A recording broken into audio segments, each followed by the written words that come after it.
ಈಗ ತಾನೇ ಮ್ಯಾಕ್ಸ್ ಸಿನಿಮಾದ ಮಾರ್ನಿಂಗ್ 6:45 ದ ಶೋ ಮುಗಿಸ್ಕೊಂಡು ಬರ್ತಾ ಇದ್ದೀವಿ. ಈಗ ಟೈಮ್ 10:30. 11:50ಕ್ಕೆ ಮೋಹನ್ ಲಾಲ್ ಅವರ ಬರೋಸ್ ನೋಡಕ್ಕೆ ಸೂಪರ್ ಫ್ಲೆಕ್ಸ್ ಮಾಲ್ಗೆ ಹೋಗ್ತಾ ಇದ್ದೀನಿ. ಸೊ ಈಗಲೇ ರಿವ್ಯೂ ರೆಕಾರ್ಡ್ ಮಾಡಿ ಹೋಗ್ತಾ ಇದ್ದೀನಿ. ಎಡಿಟರ್ಸ್ ಎಲ್ಲ ಎಡಿಟ್ ಮುಗಿಸಿ ಅಪ್ಲೋಡ್ ಮಾಡ್ತಾರೆ. ಅದೆಲ್ಲ ಇರ್ಲಿ, ಇವಾಗ ವಿಷಯಕ್ಕೆ ಬರೋಣ. ಸ್ಪಾಯ್ಲರ್ಸ್ ಮತ್ತೆ ಕತೆ ಬಗ್ಗೆ ಹೇಳ್ದೆ ಮ್ಯಾಕ್ಸ್ ಸಿನಿಮಾ ಹೇಗಿದೆ, ಇದಕ್ಕೆ ನಾವು ಕೊಡ್ತಾ ಇರೋ ರೇಟಿಂಗ್ಸ್ ಎಷ್ಟು ನೋಡೋಣ ಬನ್ನಿ.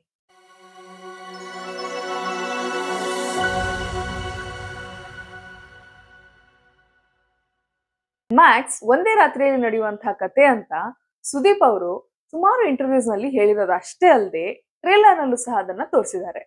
ಸೊ ಒಂದು ಇನ್ಸಿಡೆಂಟ್ ನ ಸೆಟ್ ಮಾಡಿ ಅದ್ರ ಸುತ್ತ ಆಗೋ ಬೆಳವಣಿಗೆಗಳೇ ಸಿನಿಮಾದ ಪ್ಲಾಟ್. ಸುದೀಪ್ ಅವರ ಪಾತ್ರದ ಹೆಸರು ಅರ್ಜುನ್ ಮಹಾಕ್ಷಯ, ಒಬ್ಬ ನಿಷ್ಠಾವಂತ ಪೊಲೀಸ್ ಆಫೀಸರ್. ಆತ ತನ್ನ ಸಸ್ಪೆನ್ಷನ್ ಮುಗಿಸಿ ಜಾಯಿನ್ ಆಗೋ ಹಿಂದಿನ ರಾತ್ರಿಯಲ್ಲೇ ಸಿನಿಮಾ ಸೆಟ್ ಆಗುತ್ತೆ. ತಮ್ಮ ಕ್ಯಾರೆಕ್ಟರ್ ನ ಈ ಬಾರಿ ಸುದೀಪ್ ಅವರು ಅಪ್ರೋಚ್ ಮಾಡಿರುವಂತಹ ರೀತಿ ಚೆನ್ನಾಗಿದೆ. ಆ ಕ್ಯಾರೆಕ್ಟರ್ಗೆ ಒಳ್ಳೆ ಸ್ಟೈಲಿಶ್ ಟಚ್ ಕೊಟ್ಟಿದ್ದಾರೆ. ಬೇರೆ ಯಾರಿಗೂ ಈ ರೋಲ್ ಸೂಟ್ ಆಗೋದು ಕಷ್ಟ ಅಂತ ಸಿನಿಮಾ ನೋಡಿದ್ರೆ ನಿಮ್ಗೆ ಗೊತ್ತಾಗುತ್ತೆ. ಕತೆ ಶುರುವಿನಲ್ಲಿ ಆಗುವಂತ ಒಂದು ಚಿಕ್ಕ ಇನ್ಸಿಡೆಂಟ್ ಎಷ್ಟರ ಮಟ್ಟಿಗೆ ದೊಡ್ಡ ಸಮಸ್ಯೆಗಳನ್ನ ಹುಟ್ಟು ಹಾಕಬಹುದು ಅಂತ ಎಳೆ ಎಳೆಯಾಗಿ ಬಿಡಿಸಿ ಸ್ಕ್ರೀನ್ ಮೇಲೆ ತೋರಿಸಿದ್ದಾರೆ ಡೈರೆಕ್ಟರ್ ವಿಜಯ್ ಕಾರ್ತಿಕೇಯನ್. ಮೊದಲ ಸೀನ್ ನಿಂದ ಸಿನಿಮಾ ಎಂಗೇಜಿಂಗ್ ಆಗಿದೆ. ಎಂಟ್ರಿ ಸೀನ್ಗೆ ಅಷ್ಟೇನು ಹೆಚ್ಚು ಸಮಯ ಕೊಡದ ಸಿನಿಮಾ ಆದಷ್ಟು ರಿಯಲಿಸ್ಟಿಕ್ ಆಗುತ್ತೆ ಅಂತ ನಾವು ಅನ್ಕೊಂಡಿದ್ವಿ.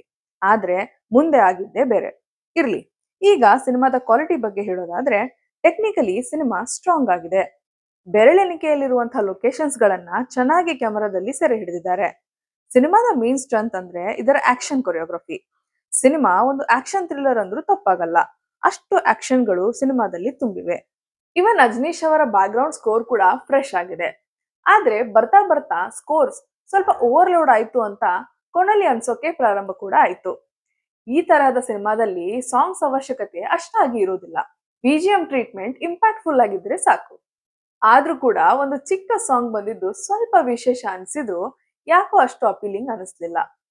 ಎನಿಸ್ಲಾಗದಷ್ಟು ಬೈಕ್ಗಳು ಮತ್ತೆ ರೌಡಿಗಳು ಪೊಲೀಸ್ ಸ್ಟೇಷನ್ಗೆ ಬಂದಾಗ ಅವ್ರನ್ನ ನಮ್ಮ ಹೀರೋ ಹಿಗ್ಗಾಮುಗ್ಗಾ ಬಾರಿಸೋ ಸೀನ್ಗಳು ನನಗೆ ಪರ್ಸನಲ್ ಆಗಿ ಇಷ್ಟ ಆದಂತಹ ಪಾರ್ಟ್. ಇನ್ನು ಆಕ್ಟರ್ ಪರ್ಫಾರ್ಮೆನ್ಸ್ಗೆ ಬರೋದಾದ್ರೆ ಸುದೀಪ್ ಅವರ ಪರ್ಫಾರ್ಮೆನ್ಸ್ ತುಂಬಾ ಇಂಟೆನ್ಸ್ ಆಗಿ ಸಖತ್ತಾಗಿ ಮೂಡ್ ಬಂದಿದೆ.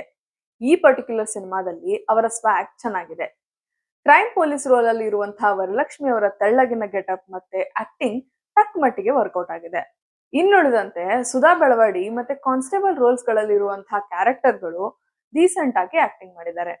ಎಲ್ಲ ಕಾನ್ಸ್ಟೇಬಲ್ ರೋಲ್ಗಳ ಕ್ಯಾರೆಕ್ಟರ್ ಗಳನ್ನ ಇನ್ನೂ ಚೆನ್ನಾಗಿ ಬರಿಬೇಕಾಗಿತ್ತು ಅನಿಸ್ತು. ಅವರ ಆರ್ಕ್ ಅಷ್ಟೊಂದು ಯೂನಿಫಾರ್ಮ್ ಆಗಿ ಇಲ್ಲ. ತಮಿಳಿನ ಇಳವರಸು ಅವರ ರೋಲ್ ಚೆನ್ನಾಗಿ ಬಂದಿದೆ. ಬಾಕಿ ಎಲ್ಲ ಕಾನ್ಸ್ಟೇಬಲ್ಗಳು ಅನವಶ್ಯಕ ಹೈಪ್ಗಳು, ಇಂಟೆನ್ಸಿಟಿ ಹಿಂದೆ ಹೋಗೋದು ಸಿನಿಮಾದ ನೆಗೆಟಿವ್ ಆಸ್ಪೆಕ್ಟ್ ಅಂದ್ರೂ ತಪ್ಪಾಗಲ್ಲ.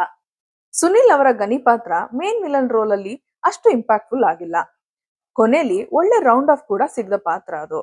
ಸಿನಿಮಾದ ಸೆಕೆಂಡ್ ಹಾಫ್ ನಲ್ಲಿ ಸುದೀಪ್ ಅವರಿಗೆ ಸೂಪರ್ ಪವರ್ಸ್ ಇದಾವೆ ಅಂತ ಹೇಳಿದ್ರೆ ತಪ್ಪಾಗಲ್ಲ. ಎಲ್ಲೇ ಆಗ್ಲಿ ಸಡನ್ ಆಗಿ ಬಂದು ಎಲ್ಲರನ್ನೂ ಹೊಡೆದ್ ಬಿಡೋದು ಸ್ವಲ್ಪ ಹೈಪ್ ಅಂತ ಅನಿಸ್ತು. ಲಾಜಿಕ್ ಗಳಿಗೆಲ್ಲ ಇಲ್ಲಿ ಜಾಗ ಇಲ್ಲ. ಮ್ಯಾಕ್ಸ್ ಹೇಳೋದೇ ಇಲ್ಲಿ ಆಗೋದು ಅನ್ನೋದು ರಿಯಾಲಿಟಿಯಿಂದ ಸಿನಿಮಾನ ತುಂಬಾ ದೂರ ಕರ್ಕೊಂಡು ಹೋಗುತ್ತೆ.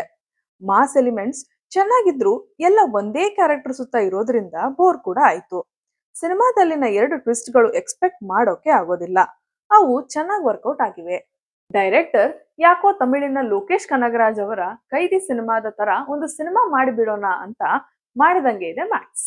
ಅವಶ್ಯಕತೆ ಇಲ್ಲದಿದ್ರು ಇಂಟೆನ್ಸಿಟಿ ಬಿಲ್ಡ್ ಮಾಡೋಕೆ ಮಾಡಿರೋ ಪ್ರಯತ್ನಗಳು ಕ್ಲಿಯರ್ ಆಗಿ ಕಾಣ್ತಾ ಇವೆ. ಆಗೋದನ್ನ ಆಗೋ ತರ ಹೇಳು, ಒಂದಿಂಚು ಜಾಸ್ತಿನೂ ಬೇಡ ಒಂದಿಂಚು ಕಡಿಮೆನೂ ಬೇಡ ಅನ್ನುವಂಥ ಮ್ಯಾಕ್ಸ್ ಡೈಲಾಗ್ ನನ್ನ ಫೇವ್ರೆಟ್ ಒನ್.